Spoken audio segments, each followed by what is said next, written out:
अंत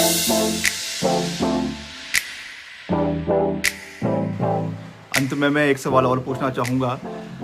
जो प्रदेश में करीबन 2 से 2.5 लाख हमारे बहुत मजबूत एम्प्लॉयज़ हैं, कर्मचारी हैं, और आपने हमेशा जब आपकी सरकारें रही, आपने बड़े महत्वपूर्ण कदम जो है प्रदेश के कर्मचारियों के हित के लिए लिए। जो हमारे चाहे पुलिस कांस्टेबल्स हैं उनको लगाने की बात है, चाहे जो हमारे शिक्षा विभाग में टीचर्स लग रहे हैं, पैरा टीचर्स हैं, पैड टीचर्स है, एसएमसी आपका एक ऐसा पौधा आपने हिमाचल प्रदेश के अंदर लगाया कि दूर दराज इलाकों में जितने हमारे स्कूल्स हैं उसमें शिक्षा प्रणाली को मजबूत करने के लिए आपने एसएमसी का पौधा लगाया, पैड टीचर्स लगाए, पैरा टीचर्स लगाए।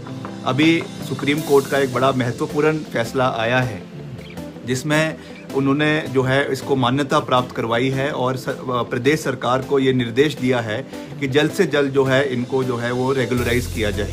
तो ये एक बहुत बड़ी आपका एक जो सपना था वो साकार हुआ। वैसे ही हमारे कॉन्ट्रैक्चुअल एम्प्लॉयज़ जो है, अनुबंध कर्मचारी है, उनका भी आपने कॉन्ट्रैक्ट पीरियड जो है वो कभी 8 साल का हुआ करता था, उसको कम कर आपने समय समय पर अब करीबन 3 साल का रह गया है। तो आप जो हमारे कर्मचारी वर्ग प्रदेश के हैं, खास रूप से उनको क्या संदेश देना चाहेंगे, क्योंकि आपने हमेशा उनके हित में बहुत महत्वपूर्ण कार्य हमेशा प्रदेश में किए हैं। किसी को परमानेंट नहीं करना, एक दफ़ा बेशक हो सकता है किसी कारण से कभी कॉन्ट्रैक्ट पर रखा गया जी, मगर जो वो कल डाली थी और मैंने हमेशा कोशिश की और ये हमने इसको कुछ हद तक इसको हमने उनका कॉन्ट्रैक्ट पीरियड कम किया आपने। कॉन्ट्रैक्ट पीरियड कम किया जी, तो होना चाहिए। जी। और इसके अलावा जो एसएमसीज है, एसएमसी वो भी आपने लगवाए पूरे प्रदेश में, पैरा टीचर्स लगाए, पैड टीचर्स लगाए, वो भी अब जो है उनका भी सुप्रीम कोर्ट से फैसला आया है। तो उनको आप क्या संदेश देना चाहेंगे? उनको भी एकता के सबको एकता के रूप में उनको भी जल्दी से जल्दी जी।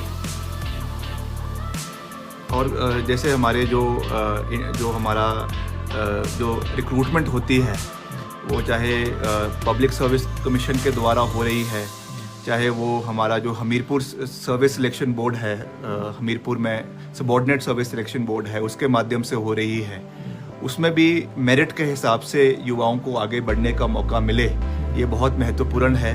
क्योंकि उसमें कई इंटरव्यू के जो नंबर होते हैं उसमें ऐसा देखने को मिलता है कि कहीं जो है उसमें पार्शियलिटी हमको देखने को मिलती है। वो नहीं होनी चाहिए। हाँ, क्योंकि प्रदेश में बेरोजगारी वैसे भी चरम सीमा पर है, तो इसलिए इस विषय पे आप क्या कहना चाहेंगे? प्रणाली कोई भी हो जी, और अल्टीमेटली उनको जल्दी से जल्दी उनको परमानेंट